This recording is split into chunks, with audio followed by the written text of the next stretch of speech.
bangsa manusia. Bahanlah ia jadi ajar-ajarku. Pridikan ia ibas gelar bapa, gelar anak ras gelar kesah si badia.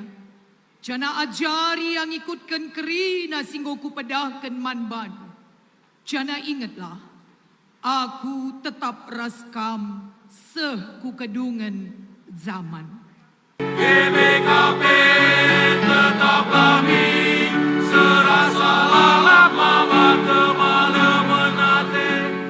Mari kita ikutkan pendilunan, ikutkan kengasupan singgo beken di batang.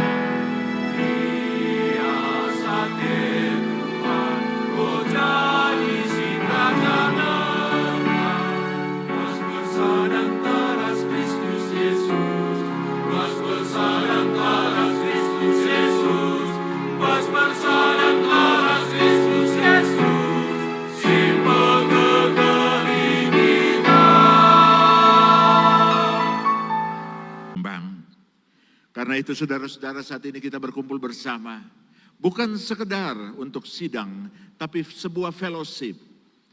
Sebuah persekutuan yang bersyukur, yang merayakan kasih karunia Tuhan selama 135 tahun. Datang para pelayan hamba Tuhan dari berbagai tempat, dari berbagai jemaat yang dilayani. Kita berbagi di sini, berbagi betapa baiknya Tuhan. Kita berbagi dan saling menguatkan di sini. Apakah Injil telah menjadi daging dalam cara kita mengasihi, bekerja, dan berpikir?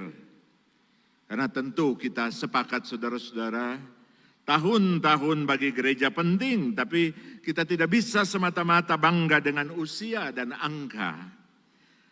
Injil tidak mengukur keberhasilan dengan usia gereja, melainkan dengan buah dan perkembangan.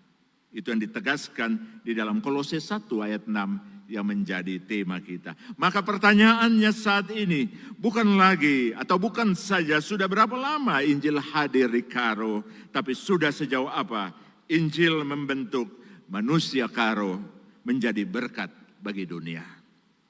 Kolose 1 ayat 6 saudara-saudara membuka cakrawala kita bahwa Injil bukan sekedar berita, melainkan benih.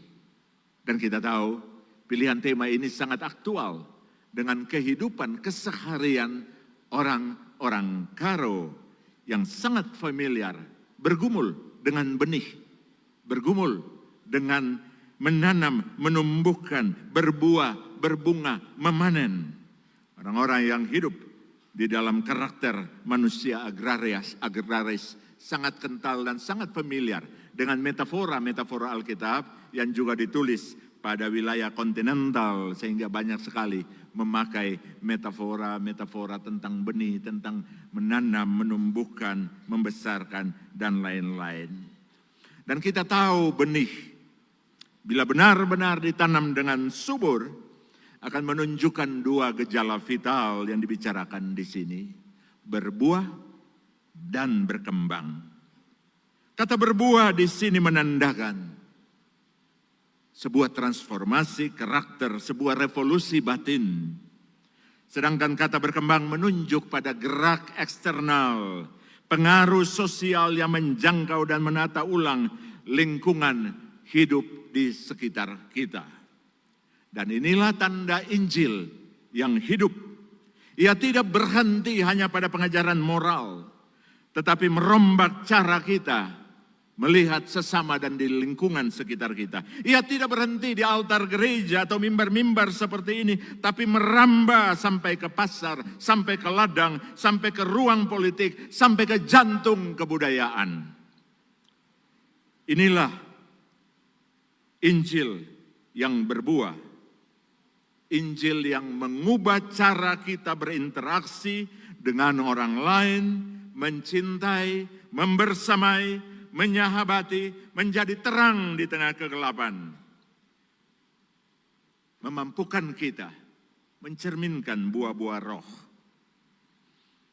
Cinta, sukacita, damai sejahtera, kesabaran, kebaikan, kesetiaan, kelemah lembutan, penguasaan diri yang nampak dalam seluruh aktivitas, tindakan, dan pelayanan kita.